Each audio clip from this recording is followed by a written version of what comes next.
A day in my life as a mom and content creator living in Laguna. Hi, hello, this is Mom Ali back again with another mini vlog. For today's ganap ay nandito kami sa bahay ng daddy ko galing sa pagsundo kay Star sa school. Madami akong tinapos na gawaing bahay ngayon at gusto ko nga lang sumama sa paglabas sa hapon para mahanginan naman. Ano to? Pang is-es? Kinakain ba yan?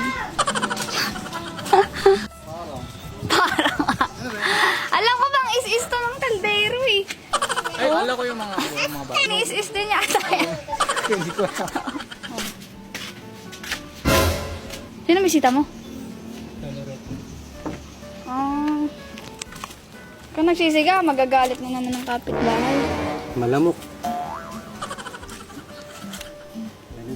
Binisita ko lang si daddy at nagkwentuhan lang kami ni ate ng konti.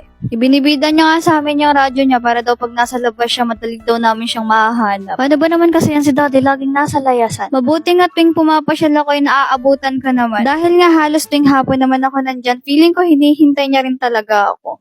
Charis!